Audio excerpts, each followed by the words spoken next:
with due respect, Peter is at liberty to do whatever he thinks is in his best interest before we get the impression that anybody is forcing him or pushing him or dragging him or pulling him. No.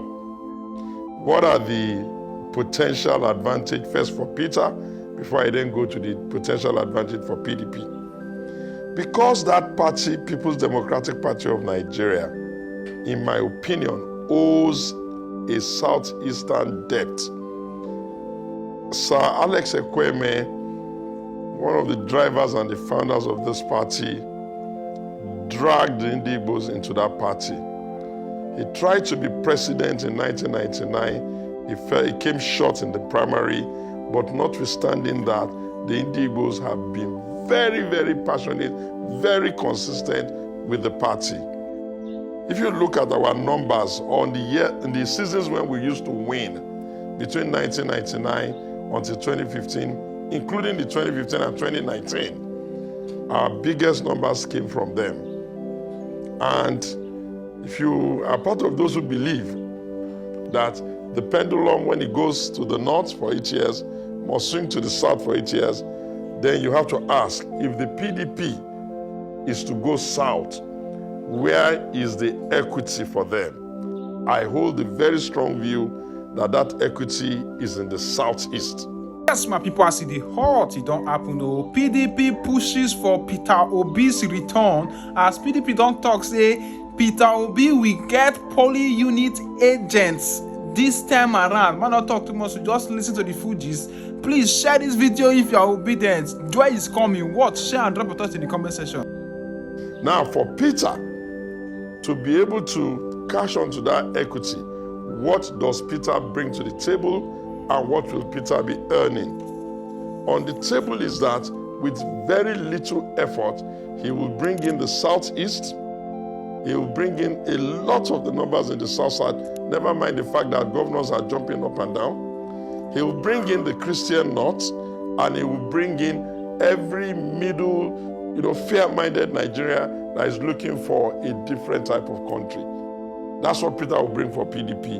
And what will Peter get from PDP? He will be getting, however he even may be lazy with his campaign, he'll be getting a grassroots party that understands that you can't go to election without having, what they call, there's one word I'm looking for, skip me now. Those people that agents in every polling unit, he will get that. At the worst outing of PDP, the smallest number we ever got was the one that was allocated in 2023, which is 6.9. Before then, we would always bring in a respectable 12-point-something million, sometimes 12-point-something, and sometimes as high as 22-point-something million. So if Peter thinks that that energy is good for him, it's for him to take that decision. If he doesn't believe that, he's at liberties to go and start struggling positions with people who think that he's a schoolboy who must be invited to come and be number 2, never mind the fact that there's no reason why he should not desire number 1. If Nnamdi Azikiwe was alive today, what would he have said to Peter? He would have said, and I dare guess to Peter, that, look, Peter, you have gotten back some political respect for us in Igbo land.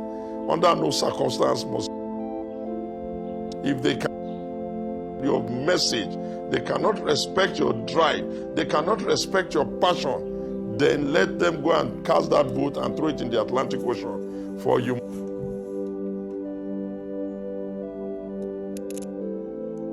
That's Peter's business. Now, for the PDP itself, because the party is not doing too badly at the base, they don't have much problem at the grassroots. They don't have much problem at the states.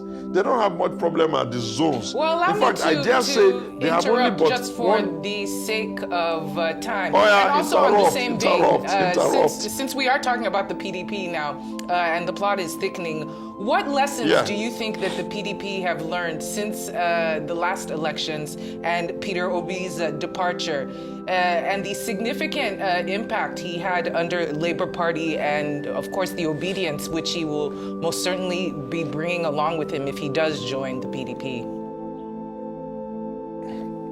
just before just after the primaries that produced the president, the ticket in the hands of His Excellency, the last candidate, they had called a meeting of some of the stakeholders, and I had been brave enough to stand up in their midst to say, dear beloved PDP, you cannot have a Peter Obi problem, have a wicked challenge at the same time. You are not going to make it. Unfortunately, his words are words, but if only they know the amount of research that goes into thinking before you can offer them words. Did we make it? In the middle of that campaign, let me share this with you for the purpose of experience. When the campaign was going on and everybody was settled, and our rivals, the APC, started introducing the concept of placeholder, I ran to his ally, Mimiko, and asked that they should please get Peter back into the room with me.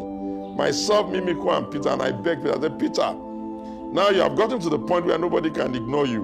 Why don't you let us go back to the PDP and make you the vice president and use Okowa for a placeholder, because it's not going to bring anything to the table anyway. Peter was a little bit willing and, a little bit undecided. I reported it back to the PDP that at this material point in time, do what our rivals have done. Use Okowa as placeholder and get Peter back. I called the civil society leaders. I said, okay, what do I need to do? They told me, fund a meeting. If you fund that meeting, we'll do a communique, blah, blah, blah. They didn't listen. Did we win? Okay, we didn't win. What lessons have we learned? Very simple lesson. The political parties on their own can no longer insist that people are just going to vote for you because you are shouting your slogan. The nation and the electorate and younger people are now looking for a different type of leader. I'm not saying that Peter can do it all by himself without help, don't get me wrong. And I'm not saying that others cannot win, that's not what I'm saying. But I'm saying that if the energy that is driving conversation is anything to go by, they should just beg him back and they should stop playing games. And we can then solve the southeastern debt we have. And I believe that the PDP must have learned a serious lesson, which is that you can't undermine the gist that has been giving you the most numbers. The only time we struggled was when the Igbos were not backing us. Every time the Igbos had backed us, we didn't struggle. Look at our numbers in Kano. Look at our numbers in the last election in Lagos. Look at our numbers even in Delta, where Okowa comes from. Look at our numbers in the whole of the South-South. Look at our numbers in the North Central. Look at our numbers in Abuja. Well, tomorrow is 29th, and I will take a new position as to what my politics will look like going forward. But my desire is that let us even have competitive parties so that the ideological underpinnings that would drive conversation can be top-notch. But hey, I have a right to choose whether I want to be president and even contest and challenge President Bola Tinubu if I want.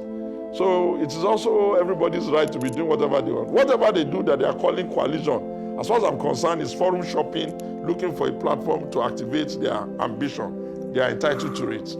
They are entitled to it. Segun Sowunmi. Now, let's talk about the PDP's NEC meeting. What were the key outcomes and how do they address the party's festering crisis? With due respect to my party, the PDP, there's a principle called you can't build something on nothing. And they're going to find out that in the recent of the world, they didn't have a NEC, they had a stakeholder meeting. Because for you to have a legitimate NEC, you will first of all have to put a legitimate notice of that NEC to INEC. And that legitimate notice of NEC must be signed by whoever is the publicity secretary and the chairman now in acting. If you did not inform, INEC of a legitimate NEC, every decision you have there is stakeholder. It's part of the reason why you saw that they couldn't even take any serious decision. They couldn't say yes, they couldn't say no, they couldn't be truthful, they couldn't even be strategic. But hey, it's not bad. The things that we are struggling with, every big party will struggle with it. The APC is still at its infancy. They've just achieved one president and another one in his second year. By the time they achieve about 16 years, they will learn to know that it is not very easy to manage selfish politicians of the Nigerian type of, meme. Our people are just damn too selfish. I think the PDP must understand and understand good They must accept that you can't disobey the law. You can't disobey your constitution. You can't disobey the courts. You can't disobey the Supreme Court. You can do it, believing that you are smart, but I hope that by the time they find out that all of this is all rubbish, it will not be too late. And let me remind them,